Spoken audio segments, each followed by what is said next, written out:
I want to talk.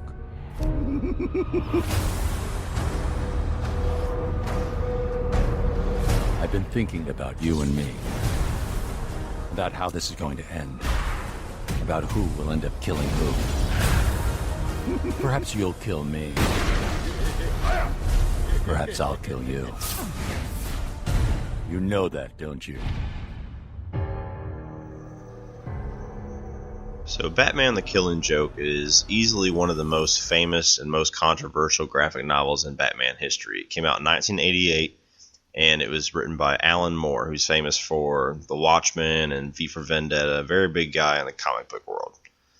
And an animated version of this graphic novel has been kicked around for quite some time. Like I said, the graphic novel came out in 1988, so a long time coming for this one.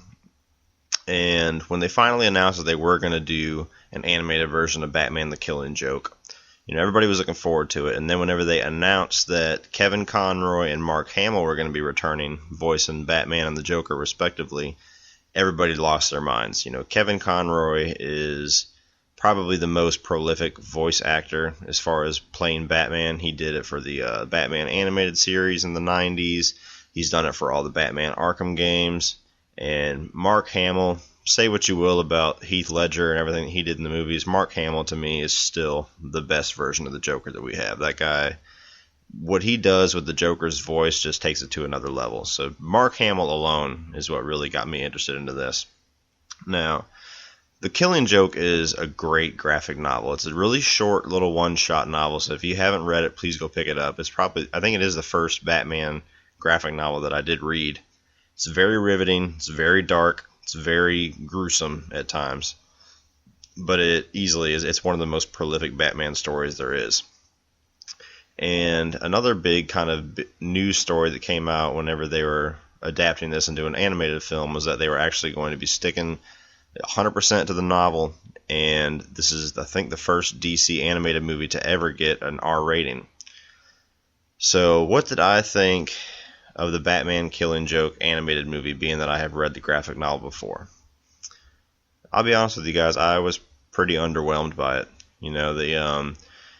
Obviously whenever you adapt something to the screen, you do have to change some things. You have to either stretch it out a little bit or take some certain things out, and their solution to that with this movie was to add a 25 to 30 minute long prologue that pretty much focuses on Batgirl. And it would be good if it was in its own movie, but it has absolutely no relation to the Batman Killing Joke story. It's literally just there to kind of flesh out the character of Batgirl for anybody that doesn't know who Batgirl is. And like I said, it was very jarring for me because the movie starts, and I figured it would probably start where the novel started, with Batman going into Arkham Asylum to talk to Joker and finding out that somebody else is in his cell and the Joker's not there anymore. And then I figured they would have flashbacks of some of his encounters with the Joker or something along those lines to kind of stretch out the story a little bit to fit a 75-80 minute runtime. But what they chose to do is just they literally just they cast the Batman Killing Joke story off until about a third of the way into the movie. And it's very weird when you start watching it. If you're watching this expecting the story of the Killing Joke, you spend the first half hour of the movie going, where is this leading? Where is this going? It would be one thing if everything that they had in the first half hour relating to Batgirl was related to her story in the Killing Joke. And I understand that they're just trying to kind of flesh her out a little bit more because she's pretty much just an object in the graphic novel, Batman the Killing Joke. Something tragic happens to her. I'm not going to spoil any of the events of the graphic novel. But, something tragic happens to her in the novel. So they just wanted to have kind of more of an impact, I guess, instead of just carrying on with the story and then all of a sudden Batgirl's in that one, iconic scene and then that's it. Which I understand, but just the way they went about it was very strange. And, there's something that happens between Batman and Batgirl that, now, you can correct me if I'm wrong. If anybody that knows the comics more than I do, I've read quite a few Batman comics and graphic novels, and I've never I've never seen Batman and Batgirl's relationship take the turn that it does in this movie, and it's very odd, especially since it happens in the middle of an alley. And well, I'll go ahead. Okay, spoiler alert. So if you don't want to know some of the events of this movie, go ahead and skip about 5 minutes past here. But okay, so Batman and Batgirl have sex. And it's completely out of nowhere. Batgirl keeps talking with this guy in this library about, that she's talking about Batman, but she keeps using like this alias of like, oh, it's my yoga instructor, and I have a crush on him, and we're kind of somewhat dating, but nothing's really happened yet. And it's very weird to hear this coming out of Batgirl's mouth, because it kind of just reduces her down to a girl with a crush instead of being, a tough crime fighter.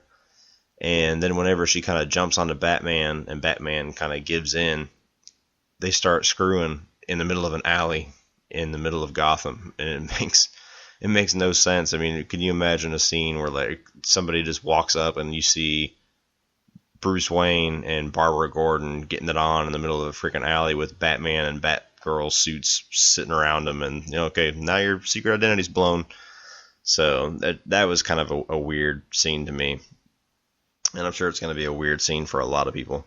So that's okay. End of the spoilers for that. But just being that they kind of choose to go that direction with kind of taking Barbara and Bruce's relationship that direction, it really makes Batman look like an emotionless dick towards about the halfway point of the movie. After the whole thing happens with Barbara Gordon and the Joker, he visits her in the hospital and everything. And he's just like, he has no emotion whatsoever. You know what I mean? Like she was going through all these different emotions and everything about him for the first third of the movie, and then he's just kind of like, Barbara, your dad's fine. I'm gonna go get the Joker now. See ya. So it's just it's a very weird color to kind of add to Batman whenever it should just focus on the story of the Killing Joke, because the story of the Killing Joke is really just focused on, one, the origin of the Joker, and his belief that just one bad day can turn anybody into a vigilante or a psychopath, and two is Batman's dedication to not having to kill the Joker. When he first goes in to see the Joker, that's the first thing he starts talking about at the beginning of the novel is, I have a feeling that me and you are going to end up killing each other, so I want to try to do something to stop this now. And even at the end, after Joker has done all this vile, horrible things, he's still trying to help him. So that's the main themes of that graphic novel, and they kind of get muddled by the things that they add in the first 30 minutes of this movie. And to me, if they were going to extend this movie out, it would have made a lot more sense to me to extend the scenes and the methods of Joker's mental and physical torture of Jim Gordon. That whole sequence to me, even when I read it in the graphic novel, it was riveting, but it seemed very quick. His plan seemed like it had went through very quickly, and he just expected Jim to snap. And I was like, you probably could have taken that a little bit further if you really wanted him to snap. So to me, they should have extended that out a little bit, and they should have given a few more scenes, I think, backstory between Batman and Joker. Everybody knows Batman and Joker has a history, obviously, but if they were going to incorporate Batgirl into it, they should have shown some scenes with Batgirl and Batman kind of going after the Joker in some flashback scenes, or in some kind of a cold opening regarding that, and then extended some of the movie out with, like I said, some of the torture scenes. Another thing that was kind of a little bit jarring for me, having read the novel, is the big famous ambiguous ending that's been long discussed and long debated. It's a lot less ambiguous whenever you see it in motion. The way that they portray it in this movie is pretty much how I always envisioned it anyway. I never really bought into the theory that everybody had regarding Batman finally ending the Joker. But when you see it in motion, it doesn't quite have that ambiguous, like, well, I wonder if that really happened. Whenever you read the final few cells of the comic, you're like, I could see it going that way. But whenever you watch it, it's pretty definitive.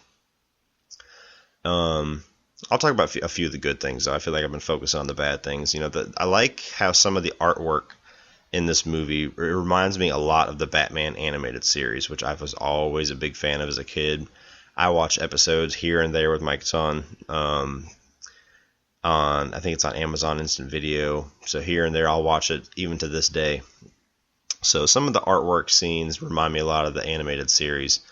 Like I said, Kevin Conroy coming back, he's awesome as Batman. I always, his voice brings me back to my childhood watching the original animated series. Mark Hamill, I've already said my praises about him. He's the best Joker out there. So even just them two being in an animated movie together is awesome enough. And for the second two-thirds of for the second and third act of this movie, it does follow the graphic novel very closely, which is good. It doesn't take a whole lot of liberties with Alan Moore's story. But as far as that opening 30 minutes being just really out of place and strange, and the decisions they made between Barbara and Batman, and the ending being a lot less ambiguous, something else that was kind of jarring for me too, it seemed to me like the artwork kind of changes throughout the movie. There's some scenes that look a lot like they're straight out of the animated series, and there's some scenes that kind of have that anime kind of style that a lot of the DC animated movies have nowadays, and it kind of just seems like it's almost like they were deleted scenes, but they got thrown back in, and they don't have that hand-drawn quality to it. They almost look a little bit more digital, and it's very strange. And even as much as I love the Batman animated series, the artwork style that they have in this movie, it doesn't really equal a theatrical released animated movie. You know what I mean? This movie was super hyped. It was hyped for as long as this movie's been in production. They've had little clips here and there, and they released a little teaser stinger, and they released a full trailer for it, and there's been scenes and clips here and there, and they had, in some film festivals that they've released little fan screenings, and they brought it to Comic-Con and had a fan screening, and they're blowing up the big Blu-ray release for this. I mean, they're making this movie a big deal, like it's this huge event animated film. And it doesn't really feel like it.